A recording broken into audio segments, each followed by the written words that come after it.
श्री सच्चिदानंद सद्गुरु साईनाथ महाराज की जय। श्री सच्चिदानंद सद्गुरु भरद्वाज महाराज की जय। सद्गुरु मुगलिचरण दत्तात्रेय महाराज की जय। गुरुदेव दत्त। సద్గురు సాయినాథుని యొక్క సన్నిధిలో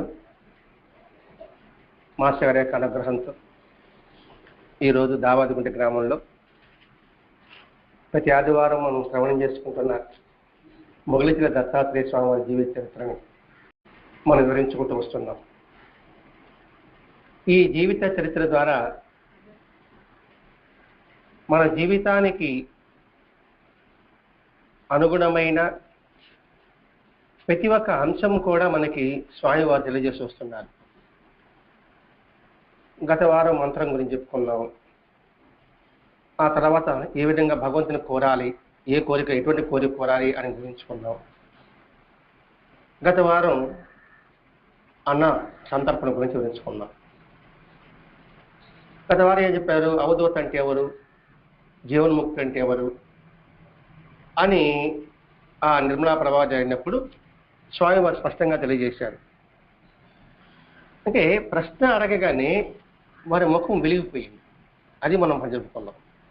ప్రశ్న అడగగానే ముఖం ఎందుకు వెలిగిపోవడం, ఏమిటి వాళ్ళకి ఆనందం, ప్రతి ఒక్కటి మనం ఆలోచించుకుంటూ రావాలని.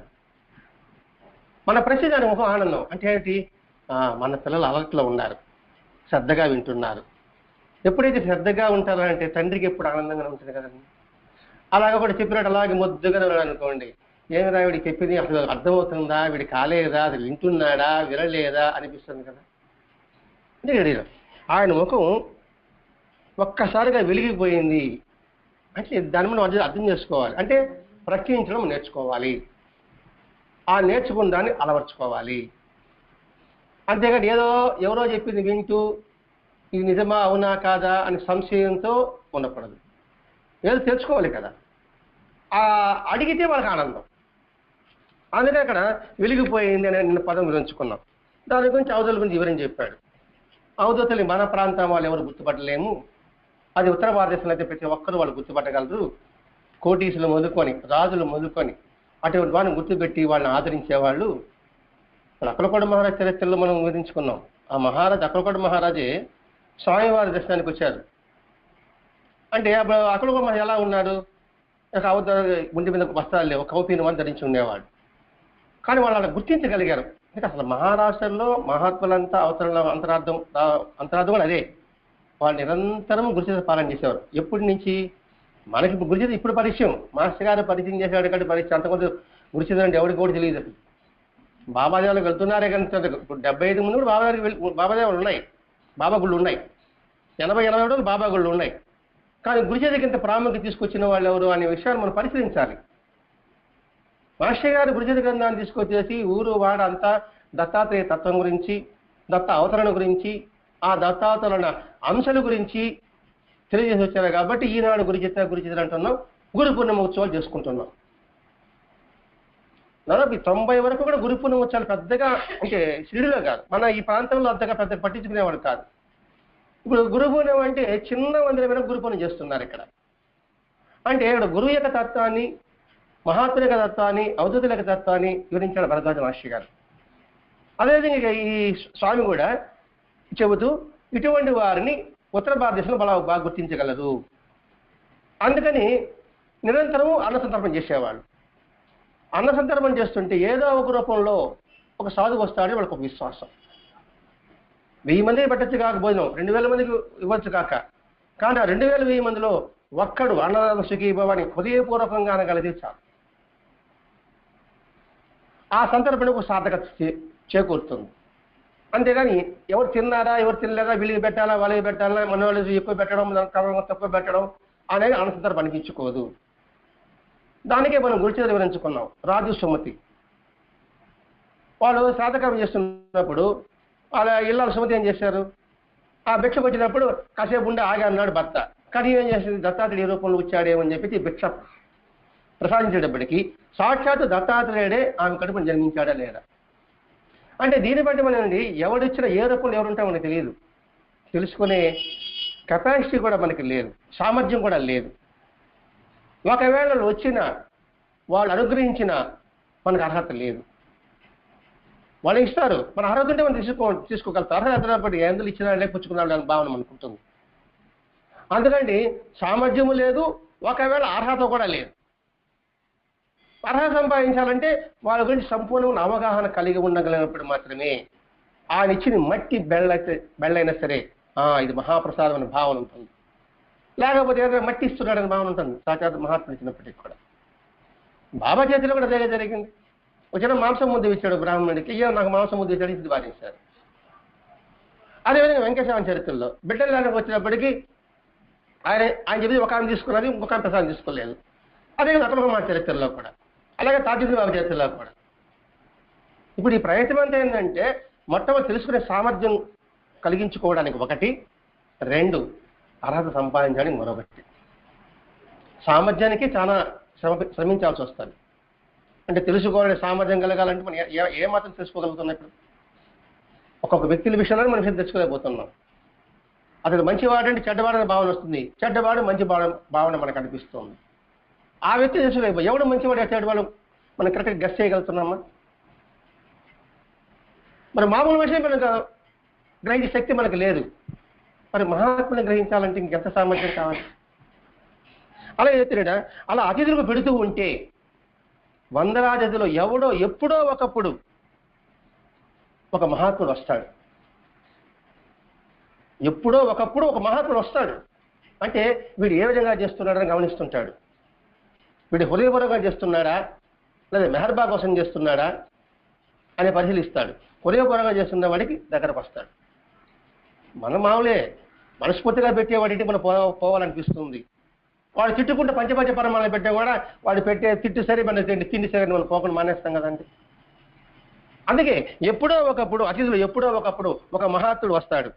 ఆ మహాత్ముడిది ఆ వంశాన్నే కాదు తరతరాల్లో కాపాడుతుంది.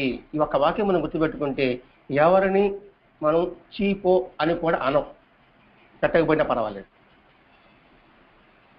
చీపో అని అనుకున్నా చాలు, నువ్వు పెట్టకపోవచ్చు కాక వాడికి భగవంతుని పెట్టామను వాళ్ళకి నివేదన చేసామనుకోండి, అంతకన్నా మహాభాగ్యం ఇంకోటి లేదు. అందుకే బాబా అన్నాడు, ఏ ప్రాణం వచ్చినా నువ్వు చీకొట్టబాకు, అన్ని ప్రాణాలు నేను ఉన్నానని బాబా చెప్పాడు. అలా వెంకటేశ్వర అని చెప్పాడు, అన్ని జీవుల్లో నేనున్నాను రాసుకో అన్నాడు. మరి అది మనకి ఏం అర్థమైంది అసలు? అందుకే ఇక్కడ మాస్టర్ గారు నిన్న సత్రం చెప్పుకున్నాం, గట్టి పుణ్యము, ఒక మాదిరి పుణ్యము, తరగ పుణ్యము మీరు వినుంటారు. బాబా ఏమన్నాడు ఒకసారి సందర్భంలో, మీ పుణ్యం గట్టిది కనుకనే నువ్వు ఇక్కడికి రాగలిగామని బాబా చేసిన మనం చూసాం. బాబా ఎందుకు గట్టి అన్నాడని సగం ఆలోచించావా? ఎందుకు గట్టి అన్నాడు? గట్టి అంటే ఏమిటి? తొక్కుకుంటూ ఉండాల, అంతే కదా. గట్టిగా ఉంటే తుక్క పదం ఉండాలి ఉంటాడు. నిజమైన సంతృప్తి అంటే ఆపదమైన సంతృప్తి కూడా ఉండాలి. ఒక పదం ఉంటే దానికి ఆపోజిట్ పదం ఉండాల్సిందే కదా. మరి గట్టి పుణ్యము అన్నాడంటే ఏమిటి? ఒరే అంటే ఒక మాదిరి పుణ్యం ఉంది అంటే తరగ పుణ్యం కూడా ఉంది.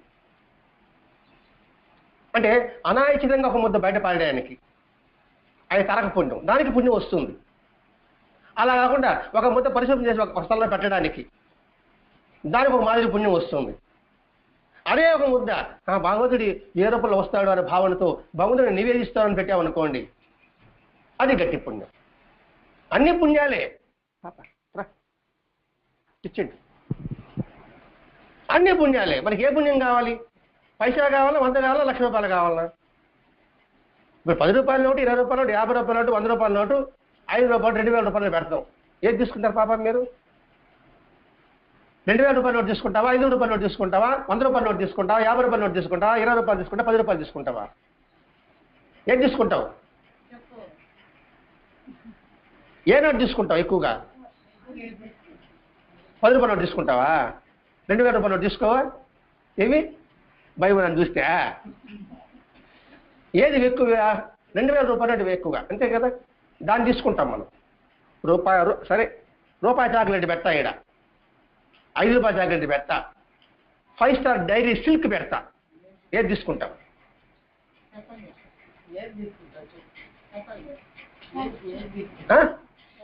అది రూపాయలు చేసి మీకేం అర్థమవుతుంది అంటే ఏంటి 5 స్టార్స్ అంటే బాగుంటుందని, అంతే కదా, కరెక్టే, తప్పు కాదు, తప్పు కాదు, అంటే 5 స్టార్ బాగుంటుందని, అంతే కదా. అలాగే మనం ఏ పని చేసినా మంచి పని చేయాలి, అంతే కదా. అది మీరు చెప్పడం మీకు అర్థమైన కోసంగా డబ్బు నుంచి మన చాక్లెట్కి వచ్చాం. అట్లాగే మనకు గట్టి పుణ్యం సంపాదించాలంటే దానికి ఏ భావం, ఇక్కడ భావమే ప్రధానం చెప్తున్నాడు ఇక్కడ. అందుకని నువ్వు ఎవడికి ఏం పెట్టినప్పటికీ కూడా భగవంతుడికి ఈ రూపంలో నా దగ్గరికి వచ్చాడు, ఈ భావం చేసావు అనుకోండి గట్టి పుణ్యమే. అందుకే రమణ మహర్షి ఒక మాట అంటారు, కర్త వారి వారి ప్రారంధాన్ని అనుసరించి జీవుడిని ఆడిస్తాడు,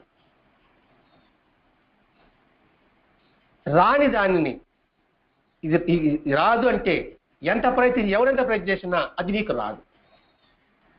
ఇది నీకు వస్తాదనుకుంటే ఎవరు ఎంత అడ్డు పెట్టినా కూడా సరే అది ఆగదు. ఇది సత్యం. ఇది తెలుసుకుంటే, దీన్ని తెలుసుకోవడం వల్ల మనం మౌనమే ముఖ్య సాధనం అన్నాడు రమణ మహర్షి గారు. కర్త వాళ్ళిద్దరు వారి వారి ప్రార్థనల నుంచి జీవుడిని ఆడిస్తాడన్నాడు. నాకు పాయింట్ పడుతుంది. కర్త అంటే వాడు భగవంతుడు, మన ప్రారంధాల నుంచే జీవుడిని ఆడిస్తాడు. ఇప్పుడు మీరు కర్త అంటే, మీరు కర్త అంటే నేను చేసే ప్రారంధాన్ని పడకనే నాకు ఇస్తున్నారు మీరు అనుకున్నప్పుడు మీరు నన్ను ద్వేషించవచ్చు. నన్ను ద్వేషించేట్టుగా కర్త చేస్తున్నాడు, ఎందుకని నా ప్రారంధం, నన్ను మరు పొగుడుతున్నారు, అది నా ప్రారంధం, నేను చేసిన దానికే కర్త ఇస్తున్నాడు. ఇంకా చెప్పాలంటే నేను రాసిన క్వశ్చన్ పేపర్కి ఆన్సర్లకే ఆయన మార్కులు ఇస్తున్నాడు. కరెక్ట్గా మా ఆన్సర్ రాస్తే మార్కులు లేకుండా ఉంటుంటారా? ఎవరికి చెప్పినప్పుడు కూడా 1000 కన్నా కూడా వేసి తీరాల్సిందే వాడు. రాంగ్ రాశామనుకోండి కొత్తగా మార్కులు వేస్తాడా? వేయడు. అందుకని పరీక్ష రాయేసి అయిపోయినాయి, ఇంకా దాని గురించి నో కామెంట్, ఇంకా దాని గురించి ఆలోచనే పడలేదు, రాసేసేం అయిపోయింది అంతే. ఇంకా దాని ప్రతి ఫలం ఏది వస్తే తీసుకోవడమే. అలాగే మన జీవితంలో మన జరిగే కష్టము, నష్టము, దుఃఖము, సంతోషము అన్నీ కూడా సరే మన ప్రారంధానుసారమే జరుగుతుంది అనే భావన ఎప్పుడే స్థిరపడుతుందో వాడు ప్రశాంతంగా ఉంటాడు, ఏమి మాట్లాడు. ఇప్పుడు మీరు ద్వేషం తిట్టారనుకోండి, ఏం మాట్లాడు, నేను నా ప్రారంధం నువ్వు తిడుతున్నావు, నాకు కష్టం వచ్చింది, నాకు నష్టం వచ్చింది, నేను నీ వల్ల నష్టం వచ్చింది నేను ఎలా అనగలను? నా ప్రారంధానుసారమే నాకు జరిగింది, అది నీ సత్యము, కాబట్టి మౌనంగా ఉండడమే శ్రేష్టము అన్నాడు రమణ మహర్షి.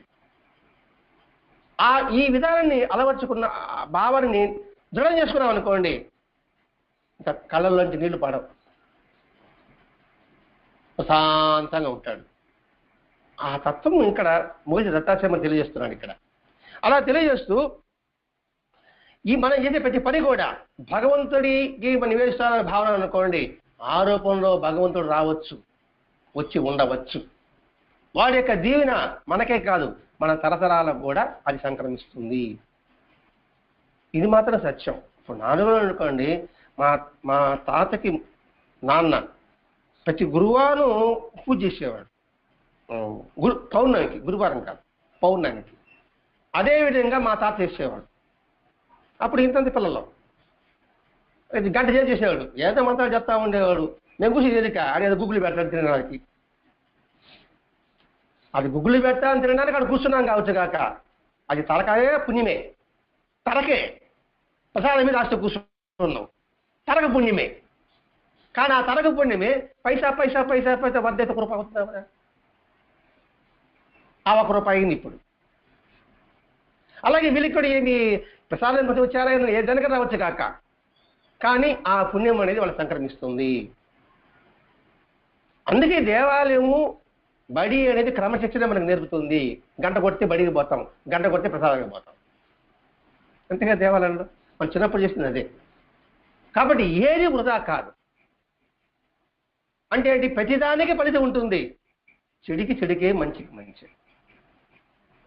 ఇప్పుడు ఇది సరే ఇక్కడ కూర్చున్నాం, వాళ్ళు వినొచ్చు వినకపోవచ్చు కాక, వాళ్ళు కాదు ఎవరైనా సరే కాక ఇక్కడికి వచ్చారు, ఆ పుణ్యం వచ్చి తగ్గుతుంది అంతే. అగదు మాస్టర్ గారు ఇంటింట సత్సంగం పిలిస్తే తప్పకుండా వెళ్ళమని చెప్పేవాడు. పిలవకపోయినా బొమ్మని చెప్పేవాడు. రెండు చెప్పాడు ఆయన.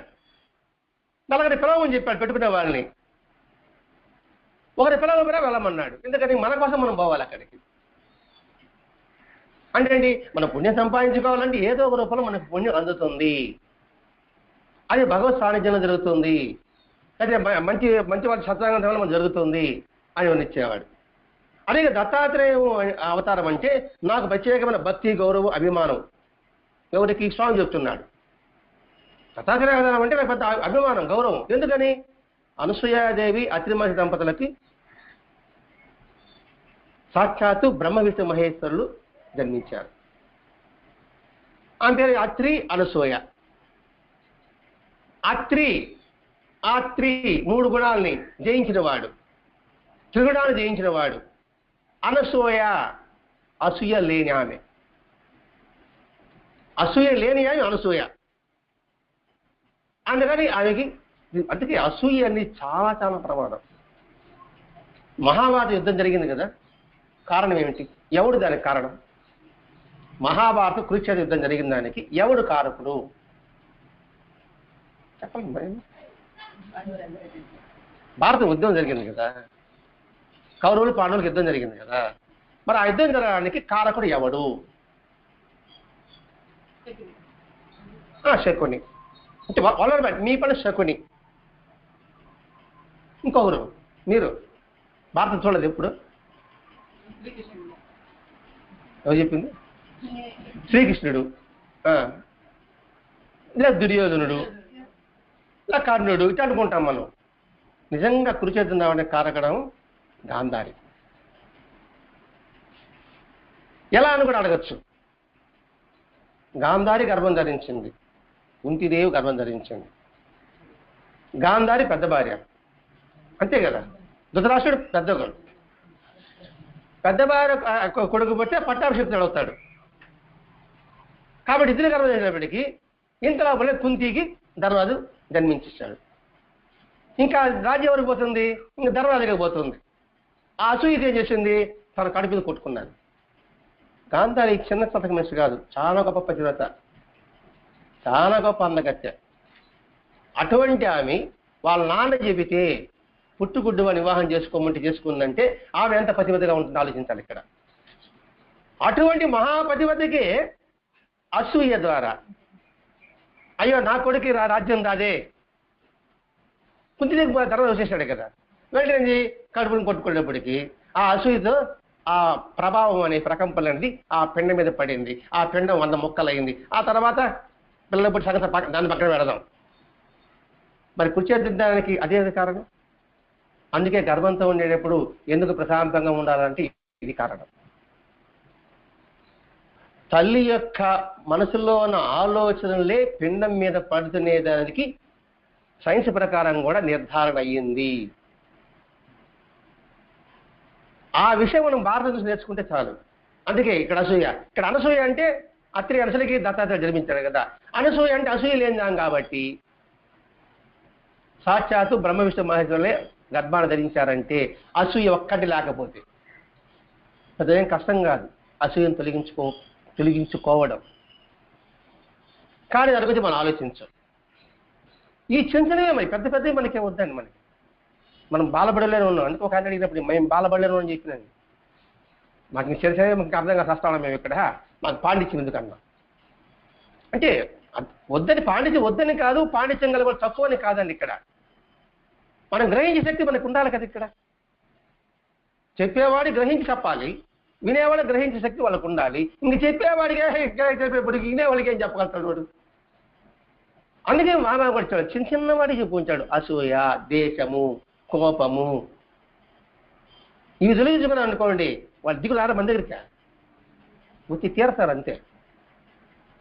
కానీ మనం ప్రయత్నం మాత్రం చేసినట్టుగా ఉంటాం, చేసినా అనుకుంటూ ఉంటాం కూడా, చేసినా అనుకుంటూనే ఉంటాం, కానీ ఫలితం మాత్రం రాదు. బాగా కష్టపడి చదివినా పరీక్ష కూడా బాగా రాశా, ఆన్సర్ రాసి కరెక్ట్ ఆన్సర్ రాస్తాయి కదా, ఇంక మార్కులు ఇస్తాడా. ఇంత కష్టపడి రాసే పనులు మళ్ళీ అవే. ఇన్ని వారాలు చేశా, ఇన్ని సత్సంగాలు చేశా, ఇన్నిసార్లు దేవాలయానికి వెళ్ళా, ఇన్ని సందర్భం చేశా, ఏ భావంతో చేసావు? ఇంకా ఆ భావం లేకపోతే ఎన్ని చేసే ఉపయోగం ఉంటుంది? ఈ ఎటువంటి భావం, చిన్న మనసులో కూడా ఆలోచన లేని భావని ఈ అనసూయాదేవికి. అయితే అంతమంది జన్మించడానికి వాడి సాక్షాత్తు పుట్టాడంటే రామ సార్ ఎంతో తపస్సు చేసే కానీ బ్రహ్మ విష్ణు మహేశ్వరుడు ప్రత్యక్షం కారు. మనం చూస్తూనే ఉన్నాం. కొన్ని వేల సంవత్సరాలు చేశారు తపస్సు, ఒంటికాల మీద తపస్సు చేశారు, పొట్టలుగా పాగిపోయింది. పాగిపోతే అంత తెలిసి చేస్తే మరి ఎంత ఏకాగ్రత ఉండాలా? దేవేంద్రుడు వర్షం కురిపిస్తాడు, నల్ల వర్షం అంటాడు, రమ్మంటాడు, ఓర్వశ అంటాడు, వాటికన్నా చెల్లించుకుంటూ ఉండాలి. వాళ్ళు ఉంటారు కదా, వాళ్ళు ఉండి ఆయన దర్శనం పొందారు. మనకు అవేం ఎట్లా? మనసు హృదయంలో మంచి భావన కలిగి ఉండు, నీకు వాళ్ళు ప్రత్యక్షం అవుతారు.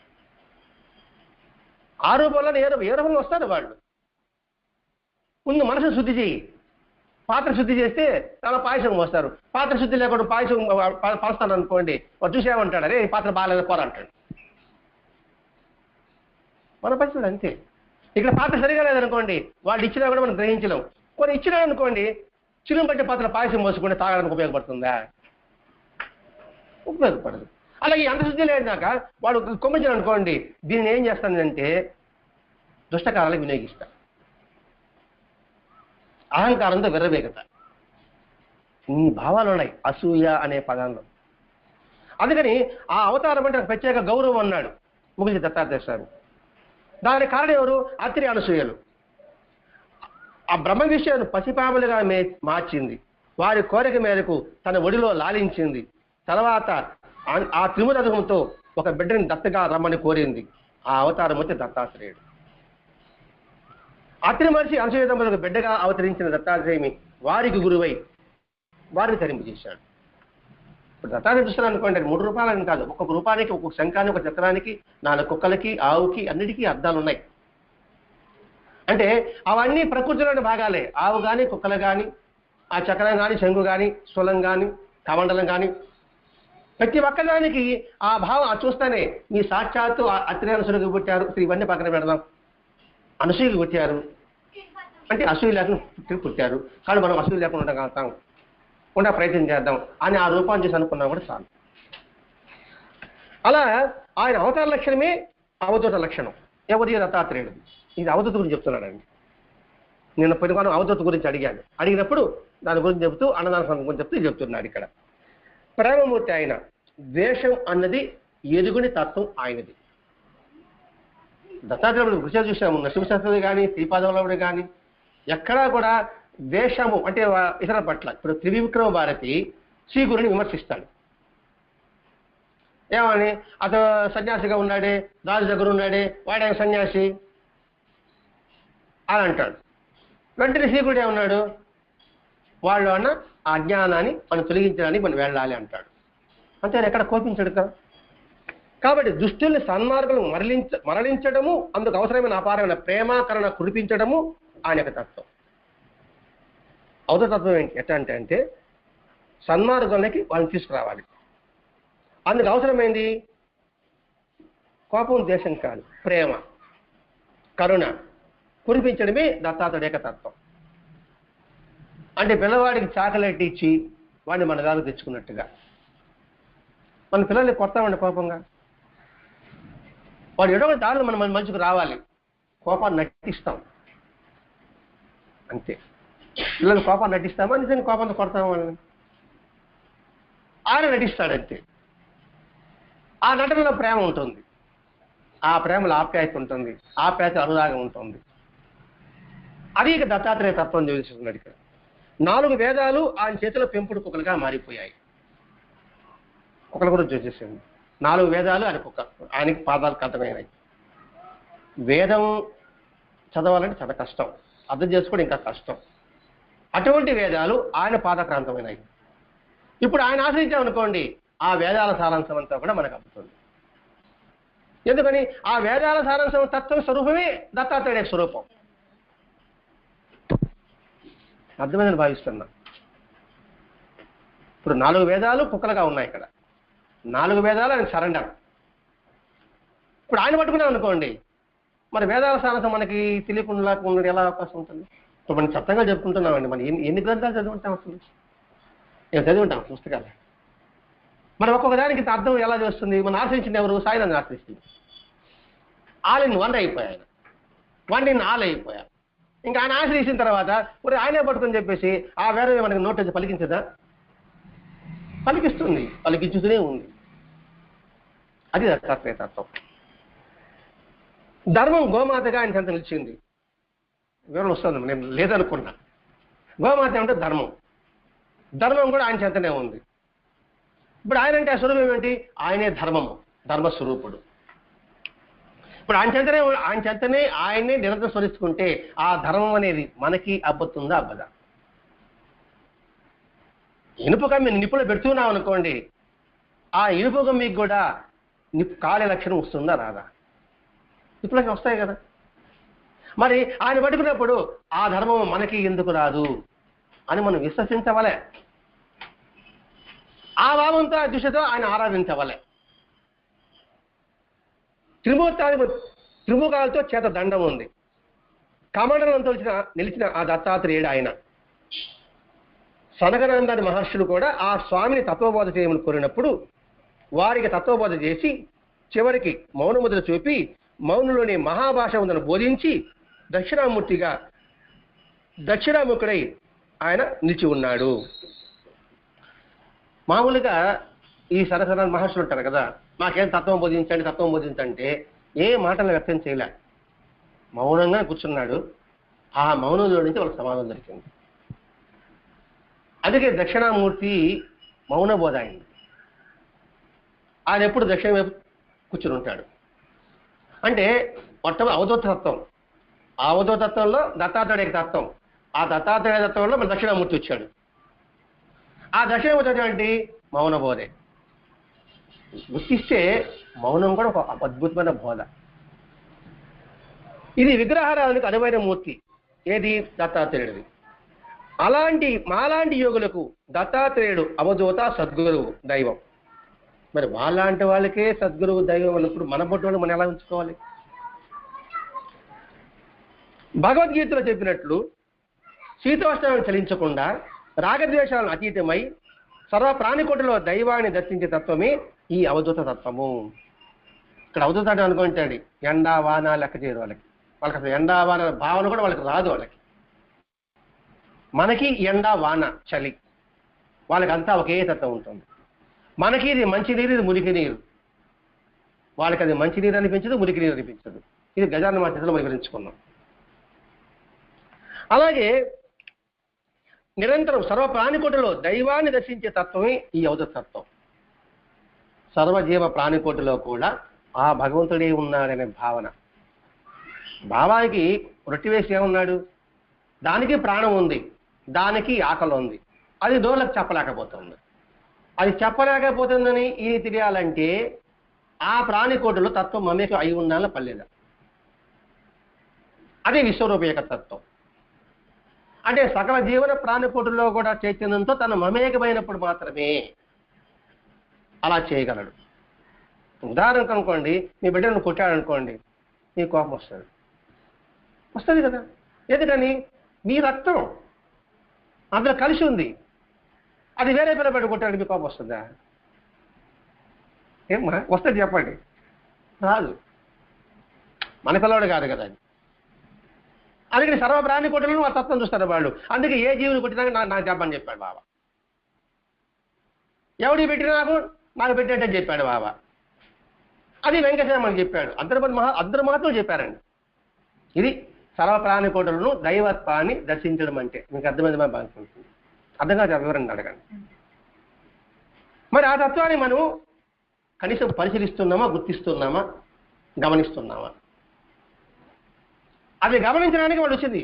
రేపు భగవంతుడు అంటే ఏదో ఒక రూపం, ఒక విగ్రహంలో, ఒక పటంలో కాదు, అంతటా ఉన్న భగవతత్వాన్ని మీరు తెలుసుకోలేకపోతున్నారు. కాబట్టి ఈ మహనీయ రూపంలో వచ్చారు, మహనీయ తెలుసుకునేప్పటికీ అవధూత రూపంలో వచ్చారు, అయినప్పుడు కూడా మీరు తెలుసుకోలేకపోతున్నారు. అందుకని బాబా దిగొచ్చాడు. అటువంటి తత్వం. అందుకే ఇక్కడ అవధూతత్వము, భగవతత్వం ఎలా ఉంటే ఈ లక్షణాలు ఎవరికైతే కలిగి ఉంటుందో వారు భగవతత్వం. అదే దత్తాత్రేయ స్వామి తత్వం. అందుకే దత్తాత్రేయుడు తన గురువులు ఎవరు ఎన్నుకున్నాడు తెలుసా? 24 మంది ఎన్నుకున్నాడు. ఇవన్నీ ఏం చెప్తున్నాడు, ఇవన్నీ మనకి మాస్టర్ గారు ఎప్పుడో అందించేశాడు. ఇప్పుడు 24 మంది గురువులు ఈయన చెప్పాడు. మన జ్ఞానేశ్వర మహారాజు చదివినాం, అందులో ముక్తాబాయి అనే కూడా 24 మంది గురువుల గురించి వివరించి చెప్పారు. ఇవన్నీ మనకు తెలియదు. మన జ్ఞానేశ్వర మహారాజు మనం చదివాం, భవిష్యత్ దత్తాత్రేయ ఇప్పుడు చదువుకుంటున్నాం, కుడి చరిత్ర 2 సంవత్సరాలు చదువుకుంటున్నాము. అంటే అప్పుడు దాని రుచి మనకు తెలియ, ఏందో అని చెప్పాడు ఆశ ఇది చెప్పేటప్పుడు గొప్ప ఎంత కష్టపడ్డాడు ఇది అనుకుంటున్నాయి. మాస్టర్ గారు ఎంత కష్టపడ్డాడు ఇవన్నీ మనకు అందించడానికి. అంటే వీటన్నిటి ద్వారా కూడా గురుతత్వాన్ని గ్రహించు అని వివరించాడంటే ఇక ఈయన తత్వం అంటే ఏమనుకోవాలి మనం. ఏ మహాత్ముడైనా ఆ 24 మంది గురు గురించి ప్రత్యేకంగా చెప్తున్నాడు. మనం చూస్తూనే ఉన్నాం, బాలుడిని చూస్తున్నాం, కన్యను చూస్తున్నాం, పామును చూస్తున్నాం, సాలెపురుగును చూస్తున్నాం, చేమను చూస్తున్నాం, ఏనుగును చూస్తున్నాం, టీవీల్లో ఇక్కడ అడిగిన చూస్తాం అనుకోండి. మరి భూమి అట్లా చూస్తున్నాం కానీ మనం గమనించాం, మన కాలేజ్ భూమి సంగతి మనకు తెలియదు మనకు అసలు. అలాగే గాలి అంటే వీటి నిరంతరము గుర్తిస్తే చాలు, అదే అనన్య చింతన. అదే దత్తాత్రేయ చెప్పాడు, మనకు కనిపించే వస్తువుల గురించి వివరించాడు, కనిపించని గురించి ఏం చెప్పాల. ధ్యానము యోగము మనకేం కనిపించదు, ఏదో మహాత్ములు ధ్యానించు, దేవతలను ఆరాధించు, మనకేమో కనిపించదు. వాళ్ళేమంటే మనం మానయ్య ఆరాధిస్తాం. మనం ఇప్పుడు చేమను చూసి గుర్తించుకొని చేమను ఆరాధించు, ఆరాధించడం పూజ చేయమని కాదు, ఆ తత్వాన్ని ఆరాధించంటే ఆ యొక్క తత్వాన్ని నిరంతరం హృదయంలో ఆరాధిస్తూ ఉండు. మరి ఎంత సులభమైన మార్పు. సామాన్యుడు కూడా అసమాన్యుడు కావడానికి సులభమైన సాధనా విధానమే దత్తాత్రేయ తత్వం. ఆయనేమో చీమాతో అన్ని చెప్పినప్పటికీ కూడా మనకు అవగతం కాదు కాబట్టి బాబా గుర్రాన్ని కొడితే కూడా నాకు వారు చూపించాడు, ఇప్పుడుగా తెలుస్తుంది కదా అనే సంగతి. అన్ని జీవుల్లో ఉన్నదని ఒకే ఒక తత్వం ఉంటుందా, అదే దైవత్వం అని గుర్తించమన్నాడు షిరిడి సాయినాథుడు. ఇలా 20 మంది గురువులు వివరాలు దత్తాత్రేయ పుస్తకాల్లో ఎప్పుడు ఉంటాయి. మళ్ళీ ఎప్పుడు చెబుతానని మరలా అన్నాడు వాళ్ళకి. మరి ఎప్పుడు చెప్పాడు, నాకు ఆరాధ్య దైవం దత్తాత్రేయ స్వామి, నాది కూడా అవధూత తత్వం, దిగంబర తత్వం అన్నది సామాన్య విషయం కాదు తల్లి. దిగంబర తత్వం అంటే అంత ఆశామాసి కాదండి, ఇద్దరు లేకుండా ఉంది అంటే అది అంత ఆశామాసి కాదు. మనస్సు నిగ్రహత కలిగి ఉండాలి. ఎటువంటి ఆలోచన నిగ్రహించకూడదు ఇంద్రియాన్ని. ఇంద్రియాన్ని నిగ్రహించాలనుకోండి అది పైకి లేస్తుంది. అంటే నిగ్రహ శక్తి లేకుండా దాన్ని నిరంతరం గమనిస్తూ ఉండే స్థితి వాళ్ళది. అందుకని ఇది అవధూత తత్వం తల్లి, ఇది అంత సామాన్య విషయం కాదు. ఇంద్రియాన్ని అదుపులో పెట్టుకోగలిగిన కఠోర మానసిక దీక్ష, శారీరక దీక్ష కాదు, మానసిక దీక్ష. పైకి నేను ఉండొచ్చు కాక, కానీ మనసులో మెదలకుండా ఉంటుందా, అది దానికి తెలియకుండా ఉంటుందా అని గ్రహించగలగాలి. అందుకని కఠోరమైన మానసిక దీక్ష అంటే మనసులో కూడా ఎటువంటి భేదభావం లేకుండా ఉండగలిగే స్థితే అవధూత స్థితి. కాబట్టి ఇది అందరూ ఆచరించే విధంగా కూడా కాదు. ఎందుకంటే మానాభిమానాలకు అతీతమైన తపశక్తి ఉన్నప్పుడే దిగంబరత్వం చేరుకోగలడు. అది మిలారప చర్చలో మనకి స్పష్టంగా చెప్పాడు. మిలారప చర్చ మీరు చదవలే, వినలే. ఆయన కూడా అంతే, మిలారప్ప అని టిబెట్ యోగి బుద్ధత్వాన్ని పొందాడు. లోపల మానాభిమానకు లోనే వ్యక్తి కపటైనా కావాలి, లేదా పిచ్చివాడైనా కావాలి, లేదా అనుకరణతో అవధూతత్వాన్ని ఎదుటివాడి చేత నమ్మింపజేయాలని వాడైనా కావాలి. ఒకడు కపటుడు, 2 పిచ్చివాడు, 3 అనుకరణతో నేను అవధూతలో ఉన్నాడని మిమ్మల్ని నమ్మింపజేయడానికి ప్రయత్నం చేసేవాడు ఉంటాడు. నేను చూసావు అక్కడ దిగంబరంగా ఉన్నాడు, వెంటనే ఎవరు వచ్చారనుకోండి కపకం గుడ్డ కట్టుకుంటున్నాడు. అంటే ఎవడు వచ్చాడు నేను గుడ్డ కట్టుకుంటున్నానంటే అర్థం ఏంటి, నేను వేరునే కదా. అటువంటి ఆయన పూజిస్తున్నారు, ఆయనకు పెద్ద ఆశ్రమం కూడా ఉంది, ఇప్పుడు హ్యాపీగా ఆయన జనాలు ఉన్నారు, గందరగోళంగా ఉన్నాయి, మనకు అనవసరం విషయం. మనం ఆ రాజ్యంలో పడకుండడానికి వివరించుకుంటున్నాం ఇక్కడ. కాబట్టి ఎవరికంటే వాడికి మొక్కడం, ఎవరికంటే వాడిని అవధూతలని చెప్పడం, ఎవరంటే వాడు మహాత్మని డిక్లేర్ చేయడం మనకి తగదు. ఎందుకంటే అంత కెపాసిటీ మనకు లేదు కదా. ఇది మహాత్ముడు అని చెప్పడానికి మన దగ్గర ఏం క్లారిటీ ఏముంది మన దగ్గర. ఆయన మహాత్ముడు నేను మహాత్ముడే ఉండాలి. అందుకే జ్ఞానే గుర్తుపట్టగలడు రమణ మహర్షి. అంటే ఇప్పుడు ఒక విలువైన బంగారు ఉందండి, బంగారు మంచిదని నేను చెప్పగలను, మీరు చెప్పగలరా? ఎవరు చెప్పగలడు? ఆ నగలు పట్టుకొని చెప్పగలడు. అలాగే ఇది మహాత్ముడే మనం ఎలా డిక్లేర్ చేయగలరు? ఆయన మహాత్ముడే మహాత్ముడే ఉండాలి. అందుకే ఇది మహాత్మ చెప్పడానికి ధైర్యం చాలదు. నిజంగా మీకు తెలిసిన వాడైతే నాకు అనుభవాలు వచ్చాయండి, ఇది గొప్ప మహాత్ముడు అండి, మీరు కూడా పూజించండి, అయిపోయాడు. అది ఎంత దూరం పోతుందని ఆలోచించడు. మనం పతనమేం కాదు, ఎదుటి వాడిని కూడా పతనం చేసిన వాడు అవుతాం. మాస్టర్ గారు మనం పోటీ పెట్టుకుంటే ఎలా అవుతుందండి? ఆయన ఒక చెప్పేశాడు, మన మనసు ప్రశాంతంగా ఉంటే ఆయన మహాత్ముడి యొక్క లక్షణం అనేటప్పటికీ చాలా మంది డిక్లేర్ చేస్తున్నారు. నా మనసు ప్రశాంతంగా ఉంది, నేను అనుకుని పోతాను ఇక్కడ, అనుకుని పోతా ఆడిపోతే నా మనసు ప్రశాంతం నేను అనుకుంటాను అనమాట. అప్రయత్నంగా ప్రశాంతం పొందితే అది అసలు చేత తత్వం. ఇలా ఎవరు మాట్లాడే ఒక్కొక్క మాట చెప్పేసి దాన్ని పెట్టి దానికి మనకు అనుభవించుకుంటూ కూర్చుంటున్నాం మనం. చాలా వరకు అట్లే జరుగుతుంది ఇక్కడ. అందుకని అటువంటి భ్రాంతిలో మనం పడకూడదు, చాలా జాగ్రత్తగా వెలగాలి. అందుకే ఇప్పుడు అది మానసిక దీక్ష, అనుకరణ కాదు. ఇతరులు నమ్మింపజేయాలని ప్రయత్నం చేసేవాడు ఎలా ఉంటాడంటే, నేను మహాత్ముని మిమ్మల్ని నమ్మింప చేయాలంటే నేను నాకు చెప్తాను. మీరు ఒక మాట చెప్పారనుకోండి, ఇది అలా జరిగి ఉంటుందని చెప్పడానికి మిమ్మల్ని నమ్మింప చేయాలి ఏదో ఒక విధంగా, దానికి వివరణ వదిలేండి. ఇంకా అంటే ఏంటి? మిమ్మల్ని నమ్మకం చేసి నేను బేహరబాబు పొందాలి, మీరు 10 మందికి చెప్పాలి. అది కపటం అని నాకు తెలుసు కదా, నాకు తెలుసు, అది నేను గ్రహించను. అది కపటం నేను గ్రహించను, నేను వాస్తవం చెప్తాననే భావన నేను ఉండిపోతాను. నేను భ్రాంతిలో పడినప్పుడు ఎదుటి వాడికి భ్రాంతిలో పడేస్తాం మనం. కానీ ఈ 3 లక్షణాలు ఉంటే జాగ్రత్తగా ఉండాలి. అసూయకు అతీతమైన అనసూయ సతి గర్భావాస జన్మించిన దత్తాత్రేయుడు అవతారమూర్తి. అసూయ లేకుండా కాబట్టి సాక్షాత్తు ఆమె గర్భాన దత్తాత్రేయుడు అవతరించాడు. ఈ తత్వమే షిరిడి సాయిబాబాలో దర్శించవచ్చు. అది కూడా ఈయన వేస్తున్నాడండి, దత్తా చెప్తున్నాడు, షిరిడి సాయిబాబాలో కూడా దర్శించవచ్చు. ఈయన డిక్లేర్ చేశాడు. అంటే సాయిబాబా కూడా దత్తాత్రేయ అవతారము, ఇంక దానికి తిరిగి లేదు ఇంకా. ఎందుకంటే ఈయనే గొప్ప అవధూత, ఆయన డిక్లేర్ చేశాడంటే ఇంకా దానికి తిరిగి లేదు. ఇంకా ఇట్లా సంశయం ఉంది అనుకోండి, బాబా ఏమని అనేసి అది మనం ఉంటే తీశాడు వారడమే. ఆ స్వామి అవతారం అవధూత స్వరూపం అంటూ ముగించారు ఈ దత్తాత్రేయ స్వామి. ఎవరు? ముందు అనసూయ గురించి చెప్పాడు, తర్వాత షిరిడి సాయి గురించి చెప్పాడు, చెబుతూ ఆయన కూడా దత్తాత్రేయ అవతారమే అని చెప్తూ ఇక్కడ అవధూత గురించి, జీవన్ముక్తుల గురించి వివరించాడు. మా అక్క అంటే నిర్మలాదేవి అక్క, జనం అంతా స్వామివారి విపాయం చెప్తుంటే మంత్రముగ్ధులే ఉన్నారు. ఇక్కడ మంత్రముగ్ధులు అంటే ఏమనుకోవాలి మనం?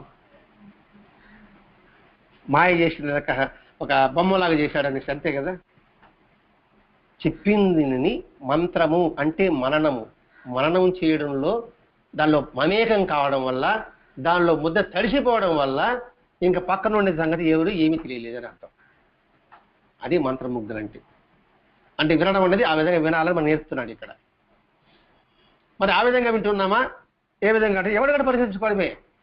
ఆ విధంగా చెబుతున్నానా, ఇంకో చెబుతున్నా, నేను పరిశీలించుకోవాల్సిందే. కానీ వీడికన్నా కూడా వినేవాడికి పుణ్యం ఎక్కువ. ఎందుకంటే వీడు చెప్పి ఆలోచిస్తూ కూర్చుంటాడు, వీడు ఏం చెప్పాలనే సంగతి. కానీ వీళ్ళే ఈ మంత్రముగ్ధులు అనుకోండి, వీళ్ళకి ఇంకా ఆలోచన ఉండదు. మరి పుణ్యం ఎవరికి ఎక్కువ వస్తుంది? శ్రద్ధగా వినేవాడికి వస్తుంది, చెప్పేవాడికన్నా కూడా. ఇంక చెప్పేది పదవి చూస్తారు, ఏం చెప్పి ఆలోచిస్తూ ఉంటాడు కదా. ఇక కొంచెం వెళ్ళి పక్క పోయినట్టే కదా, పక్క పోయి మనం రావాలా. కానీ ఈ మంత్రము శ్రద్ధగా అయితే వాళ్ళకి ఇంక పక్క పోయిన ఛాన్స్ లేదు వాళ్ళకి. ఆ చెప్తుంటున్నాడు, ఆ భావాన్ని నిరంతరము స్మరించుకుంటూ ఉండడమే. కానీ పుణ్యం వినేవాళ్ళకే పుణ్యం ఎక్కువ. కానీ వినడానికే ఇష్టపడాలా, చెప్పేదానికన్నా కూడా. ఆ మంత్రముగ్గులే ఆయనకు మొక్కారు, నీవు అన్ని కష్టాలు దాటి తరిస్తావమ్మా అని అప్రయత్నంగా వాళ్ళ అక్కను దీవించాడు స్వామి. నీవు అన్ని కష్టాలు దాటి జీవిస్తావు.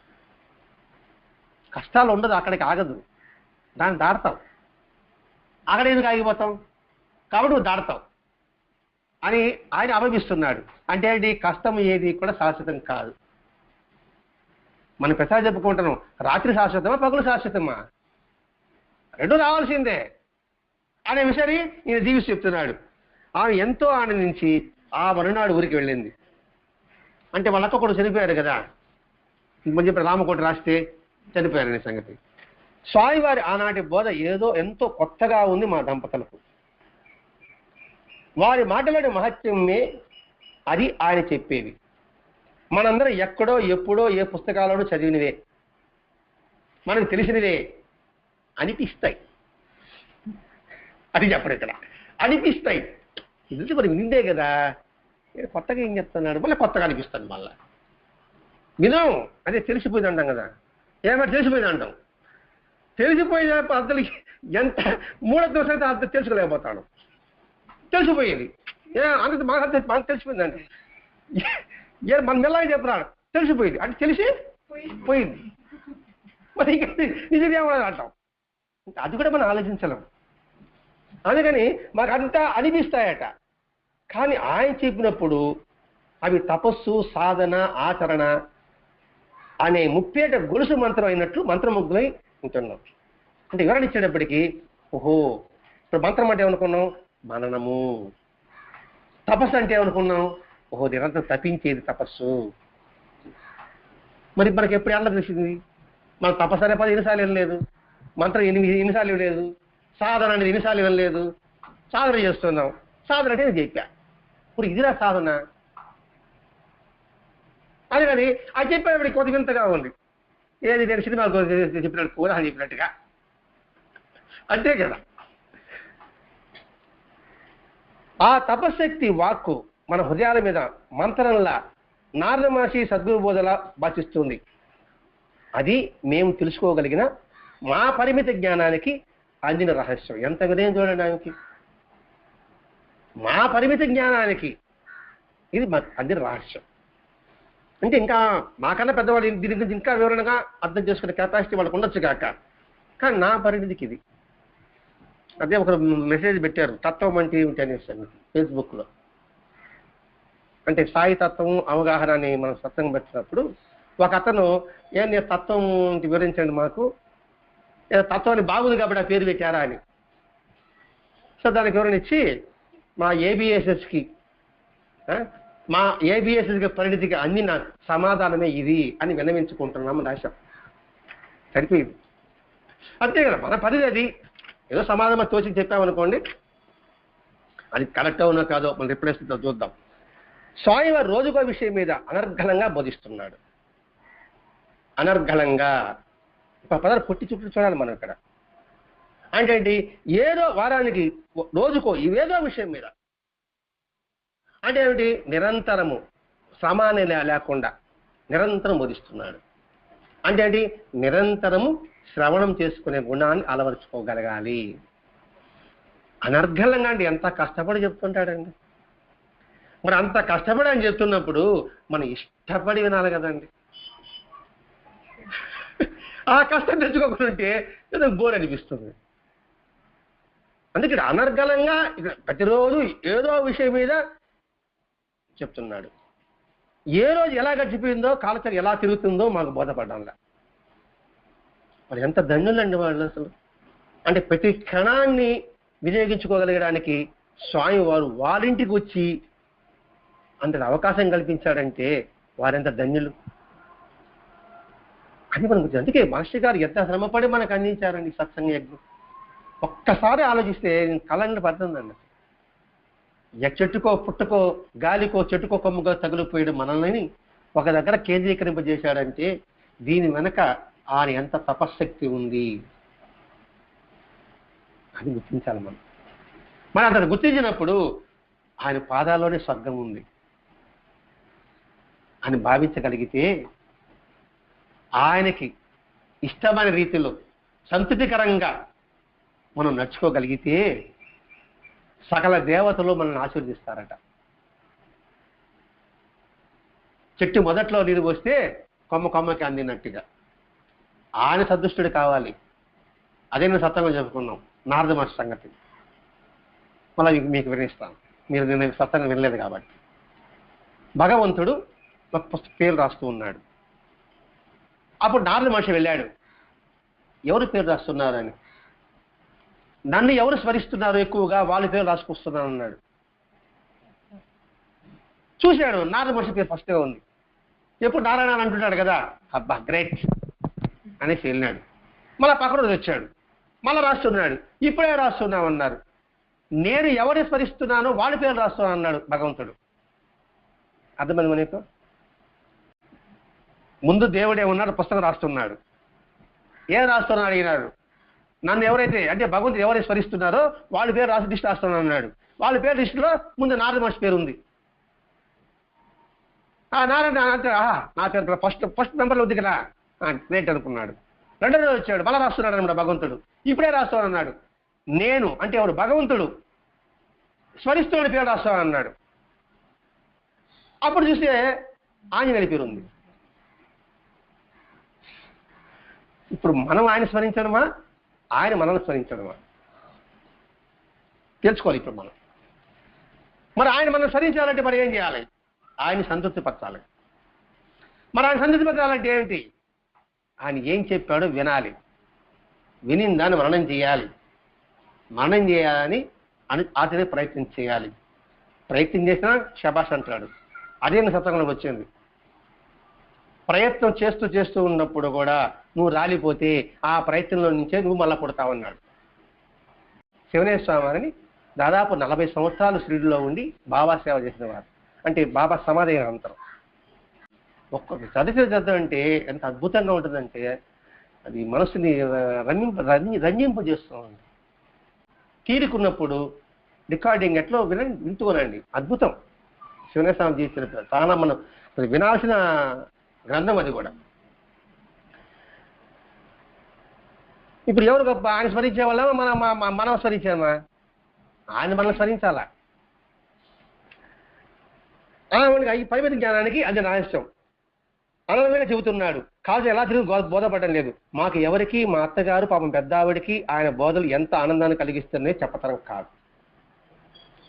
వాళ్ళ అత్తగారు తిట్టామే, వాడి దిగంబరుడు అని తీసుకొస్తున్నామని. అటువంటి ఆయనకి ఎంత ఆనందం కలిస్తేదో చెప్పతరం కాదు. అంటుంది, నాయన నువ్వే రాకపోతే ఇన్ని సంగతులు నాకెవరు చెబుతారు అంటే ఏంటి? వీళ్ళకి చెప్పడానికి సాక్షాత్తు భగవంతుడే వారి దగ్గరకు వచ్చారంటే వారు ఎంత గట్టి పుణ్యం ఉండాలి. గట్టి పుణ్యం గురించి వివరించుకున్నాం. గట్టి పుణ్యము, ఒక మాదిరి పుణ్యము, తరక పుణ్యం అని. ఇప్పుడు భగవంతుడు మన దగ్గరకు పోతే చెప్పేది గొప్ప ఇది. ఆయన చెప్పినాడు. పరీక్ష మహారాజు కూడా సుఖమహర్షి చెప్పాడు. పరీక్ష మహారాజు సుఖమహర్షి దగ్గరికి భాగవతం ఉంటే వెళ్ళా. భాగవతం రావడానికి ఆయన తెలియజెప్పడానికి సుఖమహర్షి పరీక్ష మహారాజుకి వచ్చాడు. అలాగే మాస్టర్ గారు మన దగ్గరకు వచ్చారు, మన ఇంటికి వచ్చారు, తలుపు తట్టాడు, చెప్తున్నాడు అని ఎప్పుడు గ్రహించావా?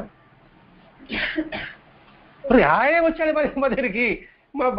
మన పోకపోతే ఎట్లా అని అనుకుంటున్నావా? అనుకోకపోతే అనుకుంటాం. నువ్వు అనుకోలే, ఇప్పుడు అనుకుంటా ఇక మీట. అలా మాకెవరు చెబుతారు స్వామి? ఆయన గారు మాత్రం అమ్మ బాగా నాలి పాఠం. మృత్యువు పెద్ద పులిలా పొంచి ఉంది, ఎప్పుడు రామనామం చేసుకుంటూ ఉంది. దీపాడు మాకెవరు చెప్తారా అనింది. అంతరికి ఆగబాక, పెద్ద పులి ఎనకలు కాసుకొని ఉన్నది నీ మింగడానికి. అది మిగ్గే లోపల నువ్వు విని దాన్ని మననం చేసుకో. బాగా చెప్పాడు ఒకటి ఏమొస్తుంది? ఆ చెప్పేదాన్ని నువ్వు మననం చేయి.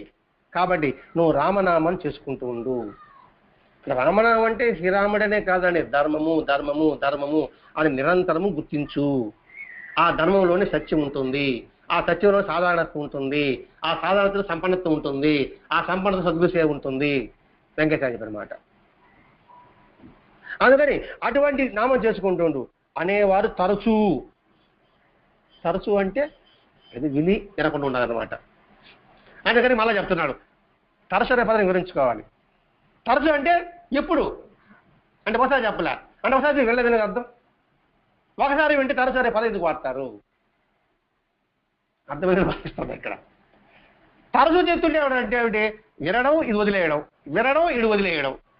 అందుకని మళ్ళీ తడుతున్నాడు అనమాట. ఎందుకు అంత వాళ్ళకంత అభిమానం?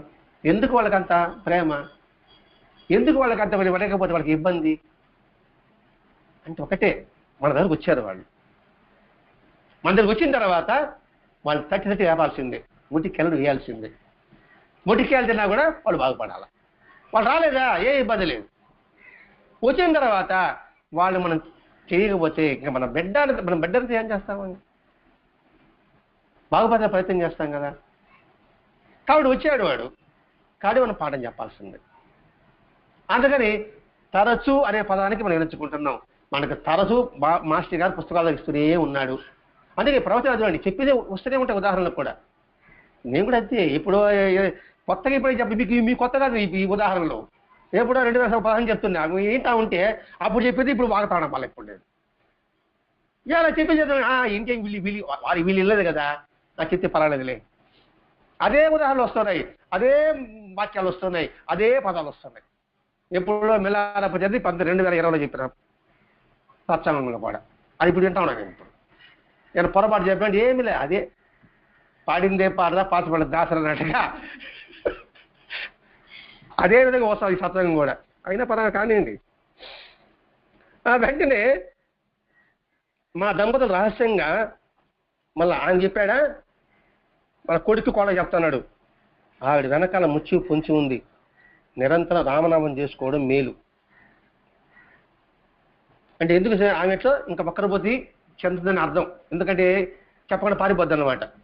పారిపోదు కాదు, వెళ్ళిపోద్ది ఈ బాగా చూడలేదనేసి. అది ఇక్కడ ఉంటే రామనామం చేసుకుంటూ ఉంటుంది. అందుకని హెచ్చరిక చేస్తున్నాడు, అది చేసుకుంటూ ఉన్నాను చెప్పండి, చేసుకోవడమే మేలు. ఒకసారి 8 రోజులు తక్కువగా బహిష్ట అయ్యా, నేను హడిలిపోయా. మా మామగారికి నాస్తికవాదం ఎక్కువ. ఆయన గారు జీవించి ఉండగా ఇంట్లో స్త్రీలు బహిష్ట అయినా పేరుకు ఒక మూలగా ఎవరిని ముట్టుకోకుండా వంట పని దేవుడి పని చేసుకోకుండా కూర్చోడే తప్ప మిగతా పొలం పనులు, పశువులు పాలు తీయడం, ఇంటి కజులు వగైరా చిమ్మడం వగైరా లాంటి పనులు మాత్రం చేయవలసిందే. అంటే బయట పనులు చేయవలసిందే, ఇంట్లో అడుగు పెట్టడానికి వీళ్ళే. అలా అలవాడమైన నాకు స్వామివారి ఇంట్లో తిరుగాడుతుంటే నేను ఈ విధంగా బహిష్ట అయితే ఎలా? వంట మా బంధువులు చేసి ఇస్తారు ఆ 3 రోజులు. కానీ స్వామివారికి అపవిత్రత ఏమో, వాళ్ళు ఏ భావంతో చేస్తారేమో అన్న పరిస్థితి ఎట్టా, ఆయన పరిస్థితి ఎట్టా?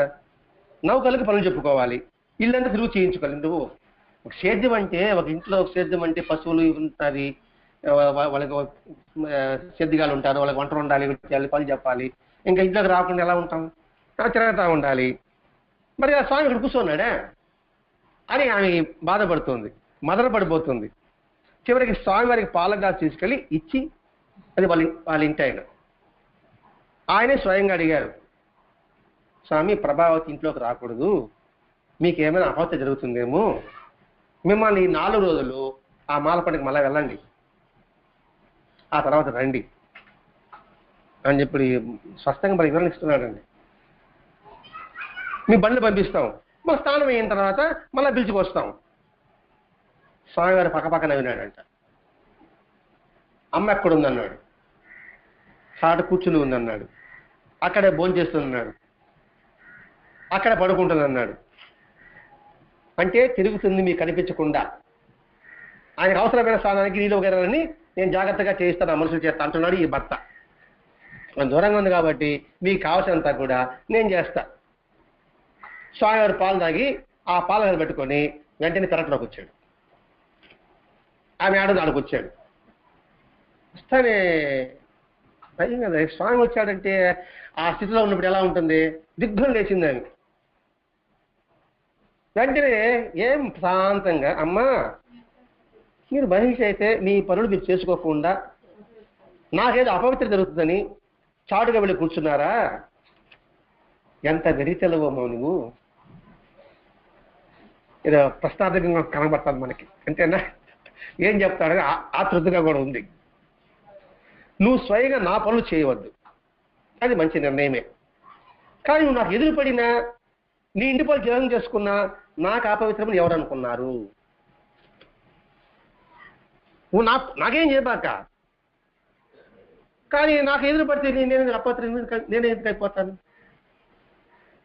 అదే మాస్టర్ గారు ఒక దగ్గర ఒక ఆమె అడుగుతారు, శేషాద్రి అక్క గారు కమలక్క అని, ఇదేమనగా మేరకు బహిష్ట అయినప్పుడు పూజ చేస్తే ఆయన అపవిత్రమైపోతారు కదా అనేటప్పుడు, ఓసి పిచ్చి తల్లి, ఆయన చూపు పడితే మనం పవిత్రం అవుతాం,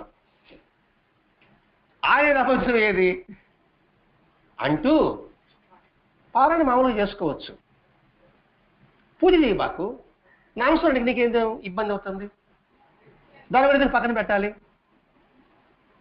ఆయన కలిసి మనం పవిత్రం అయిపోతాం. మనకి ఆయన అపవిత్రం అయిపోతాడు. ఆయన దేవుడు, ఆయన దేవుడు అంతే కదా అని మాస్టర్ గారు వివరణ ఇచ్చున్నారు. అని ఎవరు అనుకున్నారు? ఎవరు చెప్పారు నీకు? పద పద పద, సహజంగా నువ్వు చేసుకోలేదు చేసుకో. ముందు నీకు అజ్ఞానం వదలగొట్టాలి. కూర్చో. కూర్చుంటే ఎట్లా? టైము గంట అయింది. అజ్ఞానం వదలగొట్టాలి. మనసులో ఏమో ఈయన తీరుతుంది. ఎవరికి తీరుతుంది కదండి. ఇంక స్వామివారు ముందు, వారి వెనుక, వారంటే ఆయన వెనక ఇంకా దూరంగా పెరడిదారి నుండి ఎప్పుడు వచ్చేలా వంటి ఇంటి చివరి నుండి హాల్లోకి వచ్చి కూర్చున్నారు. అక్కడే మంచం మీద కూర్చున్నారు వాళ్ళ అత్తగారు. వెంటనే ఆయన భయపడిపోయింది. నాయన అమ్మాయి దూరంగా ఉంది నాయన అని కంగారు పడి చెప్తుంది అన్నమాట. హాల్లోకి వచ్చి కూర్చున్నా. ఎట్లా ఉంటుంది? వెంటనే ఆయన ఆ విషయం చెబదామని నేను వచ్చానమ్మా, అక్కడ దూరం అన్న దగ్గర రాదే, ఆ విషయం చెబదామని వచ్చా, కూర్చో నువ్వు కూడా అని రేపు వారం చెప్పబోతాడు. ఇప్పుడే చెప్పామనుకోండి దాని రుచి ఉండదు. రేపు వారు చెప్పామనుకోండి ఖచ్చితంగా వచ్చి కూర్చుంటాం మనం ఇక్కడ, ఎన్ని పనులు ఉన్నప్పటికి కూడా. ఇదేదో మన సంగతి కావాలి, ఇది తెలుసుకుందామని అనేసి. కాబట్టి ఇప్పుడు రేపు రాకూడదు అనుకుంటే వాళ్ళు కూడా సరే, కలవగా అనుకున్నా కూడా సరే, రేపు ఖచ్చితంగా వారి కలిసి వినాల్సిన అవసరం మనకి ఎంతో ఉంది. కాబట్టి నేను అందుకే వచ్చా, నీకు చెప్తాను తల్లి అన్నాడు. ఆయన చెప్పేది రేపు వారం చెప్తాడు. ఈ వారం పరిసమాప్తం. స్వస్తి. శ్రీ సచ్చిదానంద సద్గురు సాయినాథ్ మహారాజ్ की जय, सद्गुरु भरद्वाज महाराज की जय, सद्गुरु मुगेश दत्तात्रेय स्वामी की जय, गुरुदेव दत्त।